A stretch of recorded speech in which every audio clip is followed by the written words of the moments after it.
BJP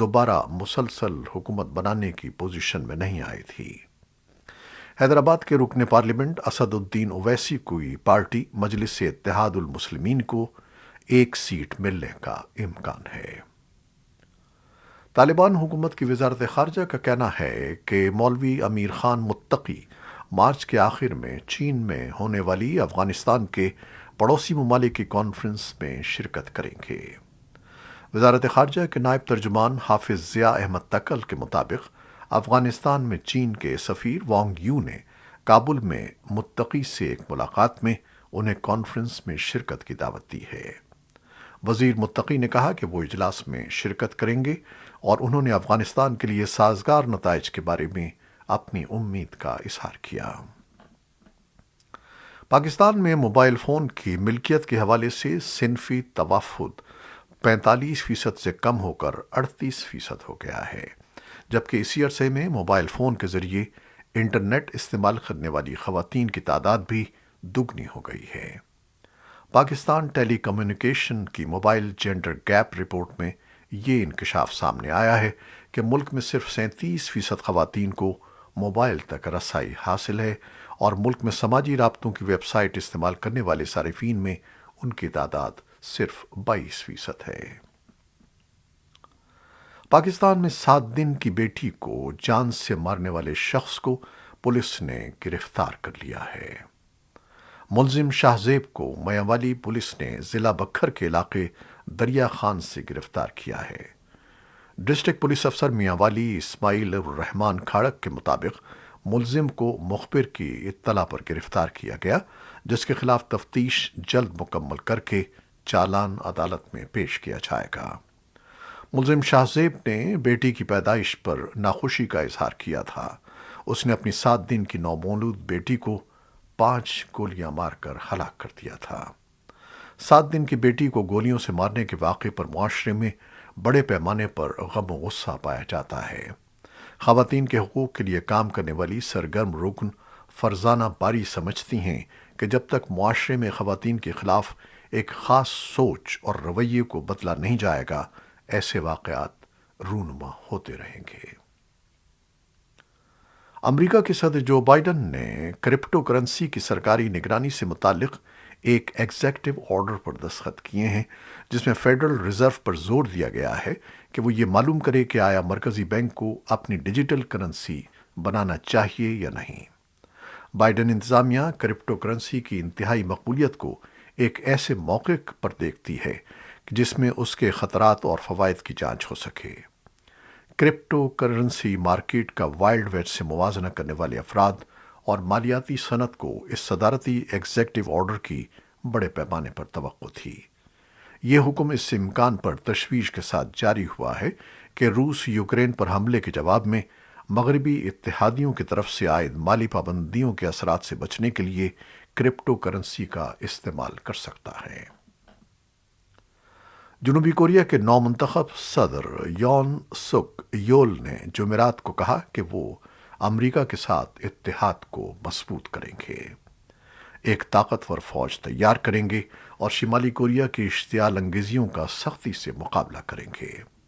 ملک میں سخت مقابلے کے بعد انتخابات جیتنے کے چند گھنٹوں بعد یون نے کہا کہ ان کی خارجہ پالیسی کا مرکز امریکہ کے ساتھ مضبوط اتحاد قائم کرنا ہے۔ جنوبی کوریا کے نومنتخب صدر کی واحد 5 سالہ مدت مئی میں شروع ہونے والی ہے۔ کچھ ماہرین کا کہنا ہے کہ یون حکومت ممکنہ طور پر واشنگٹن کے ساتھ تعلقات کو مضبوط بنانے اور ٹوکیو کے ساتھ تعلقات کو بہتر کرنے میں کامیاب ہو جائے گی، لیکن پیونگ یانگ اور بیجنگ کے ساتھ تصادم سے بچ نہیں سکتی۔ یون نے ماضی میں سبکدوش ہونے والے لبرل صدر مون جے ان کو پیونگ یانگ اور بیجنگ کی طرف جھکاؤ اور واشنگٹن سے دور رہنے کے لیے مورد الزام ٹھہرایا ہے۔ آسٹریلیا کے وزیر اعظم کا کہنا ہے کہ وہ مشرقی ساحل کے بڑے حصے میں سیلاب کے بعد قومی ہنگامی صورتحال کا اعلان کریں گے۔ سیلاب کی تباہ کاری میں 22 افراد ہلاک ہوئے ہیں۔ وزیر اعظم اسکاٹ موریسن نے بدھ کو یہ اعلان شمالی نیو ساؤتھ ویلز ریاست میں سیلاب سے تباہ ہونے والے علاقے لزمور کے دورے کے دوران کیا، جہاں گزشتہ ہفتے 4 افراد ہلاک ہو گئے تھے۔